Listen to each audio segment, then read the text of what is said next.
during our visits, we heard a huge clamor from various regions of the country, from the provinces down the barangays, represented by their signatures on these documents. They are all here, Mr. President, some of them. They have all the details, the name and the telephone number for verification, for you to continue your agenda of change, and for the government to continue with its 10-point socio-economic agenda, to continue what has been established for the past 5 years. The people on the ground, Mr. President, wanted a transition of leadership that will guarantee continuity of the economic and infrastructure projects established under the Duterte administration. These petitions and resolutions coming from various local governments from the islands of Luzon, Visayas, and Mindanao, representing PDP Laban members and members of other political parties, are now presented here to urge and convince you, Mr. President, to run for Vice President and to choose your running mate for President in 2022 national elections. These documents that were submitted to us here are signatures of more than 500 voters in Central Luzon, those that are not bonded, supporting the petition for you to run for Vice President in the 2022 national election. Each page contains the signatures of 40 voters with their individual mobile numbers, Mr. President. The party leaders and members of the National Council in its meeting in Cebu City recognized its immense clamor from their constituents, Mr. President, that these petitions were formalized in one document, National Council Resolution Number 8, passed and adopted on May 31, 2021. Ito pong PDP Laban National Council Resolution Number 8 ay isang resolution na kinikilala ang inyong pamumuno laban sa droga, terorismo, korupsyon at kahirapan.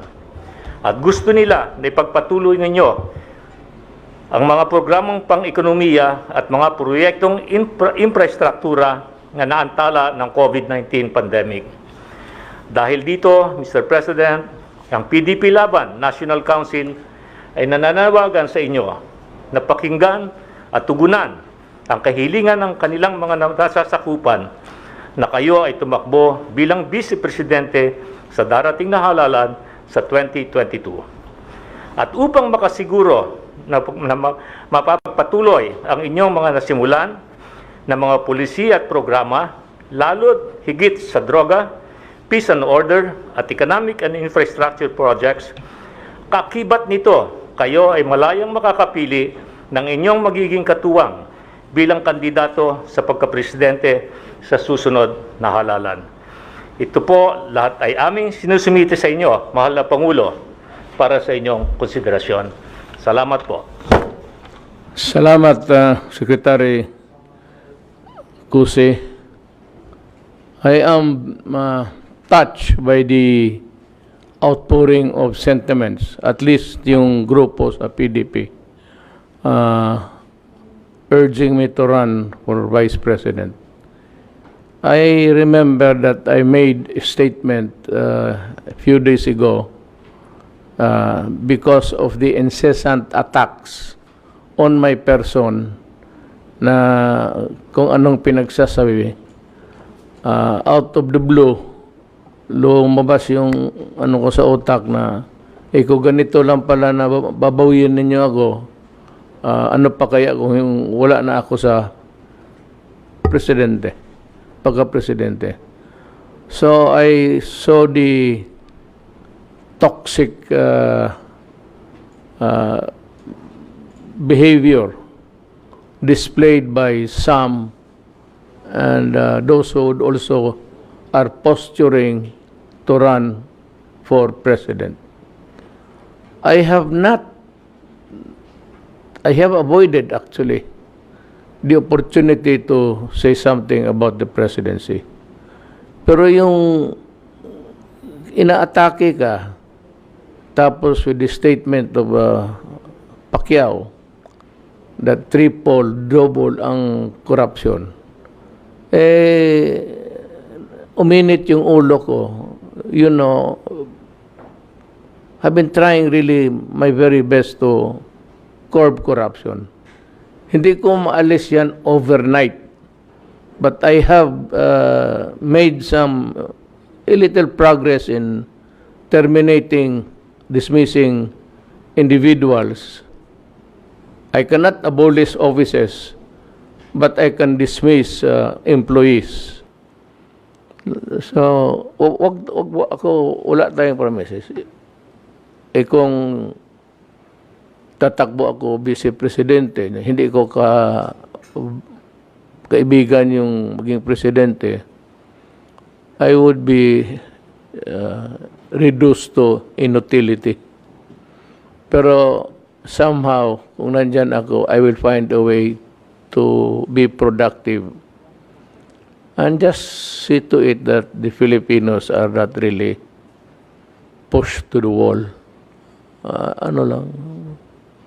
Kung ano lang magawa natin. So, alam naman ninyo yung PDP, nandyan naman lahat. We have the long range and the short solutions.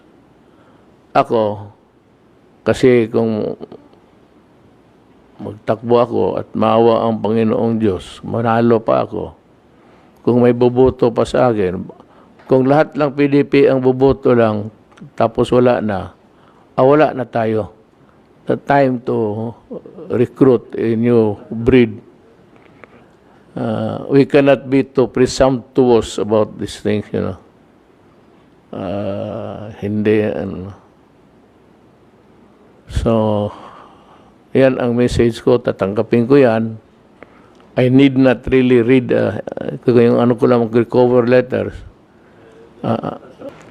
If I run for Vice President, tapos ang presidenteng na-elect, hindi ko kaibigan, the situation would arise na sabi ko, I would remain an inutil thing there.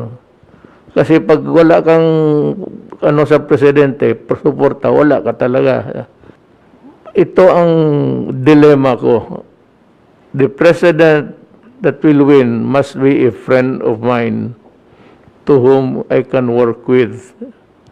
Otherwise, yung situation na tinatakutan mo would arise, especially if this guy, whoever, sino, would play politics again. Dito nakita mo naman na despite Samar, despite I lost dito sa mga lugar na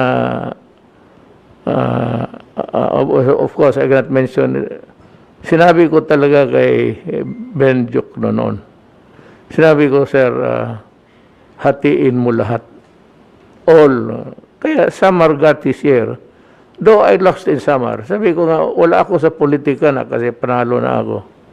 I hope that the next president would adopt the same mindset kasi lahat Pilipino umaasa sa kanya. So, kailangan kaibiganin ko yung presidente. Kaya ako, minsan hindi ako I do not talk about the other. Ito lang si Pacquiao because out of the blue, he just blurted out na corrupt ang so gano'n.